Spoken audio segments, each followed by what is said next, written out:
Sturgeon choked up when asked about her elections plans while new coronavirus variant is spreading. Nicola Sturgeon was put on the spot as she was challenged on whether the emergence of a new coronavirus variant will hinder her plans to hold a new vote on Scottish independence before the next elections. Nicola Sturgeon said ahead of the Scottish elections in May she wants a new referendum on Scottish independence to be held before the end of this parliamentary term in 2026. The First Minister has however maintained her focus remains on tackling the coronavirus pandemic before launching a new campaign on Scotland quitting the UK. Andrew Marr challenged Ms Sturgeon on whether she would now need to shelve her plans over concerns for the new Omicron variant of COVID-19 that forced the British government to issue new restrictions for England. Mr Marr said, "You have said that as soon as this epidemic crisis period is over you will turn again to the question of independence. Therefore, does the arrival of the new variant delay things again?" Ms Sturgeon replied, "I don't know the answer to that question right now. What I do know, and I've said it all along, I was elected 7 months ago during an election campaign where I made this very clear. For as long as necessary, steering and leading Scotland through this pandemic is my focus and my priority.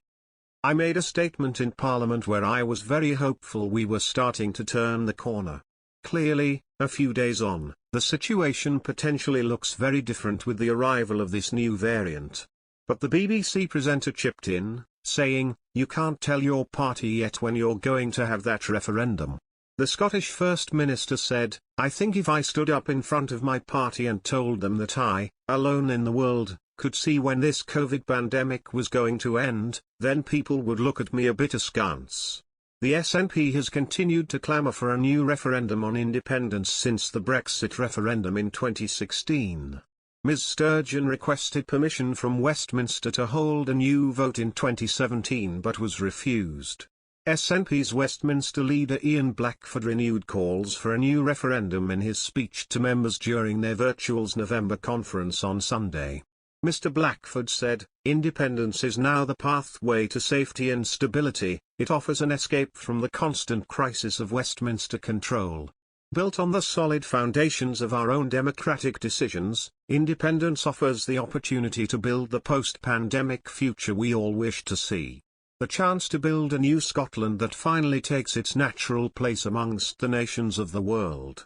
A spokesman for the British government responded to the comment saying, "This is not the time for divisive constitutional arguments. Now, more than ever, people in Scotland want to see the UK and Scottish governments working together to protect lives, jobs and recover from the effects of COVID-19 on our economy and public services." On another news, Nicola Sturgeon has suggested that the UK could impose further international travel restrictions in the next few days to try and halt the spread of the new Omicron COVID variant. The Scottish First Minister suggested that there could be more limits on travel after Boris Johnson announced on Saturday that all international arrivals to the UK will have to submit more expensive PCR tests and self-isolate for 2 days. Travellers from 6 African countries currently red-listed by the UK must enter into hotel quarantine for a period of at least 10 days. The restrictions will come into place across the 4 nations and Sturgeon hinted that ministers are considering further measures. She told the BBC's Andrew Marr, "It's important to get a proportionate response to this. I think we may have to go further on restricting travel in the days to come. I hope I am wrong but we must keep our minds open to that." The SNP leader made it clear she was not talking about closing the border with England or limiting travel within certain areas of Scotland as the government had in previous lockdowns. She said, "We have at times in the pandemic previously advised against travel across the England and Scotland border as a last resort." Sturgeon added, "I think we need to be open-minded to doing anything required to keep the population safe right now." The First Minister said nothing could be ruled out while experts worked out the nature of the new variant including the extension of COVID vaccine passports to the hospitality industry.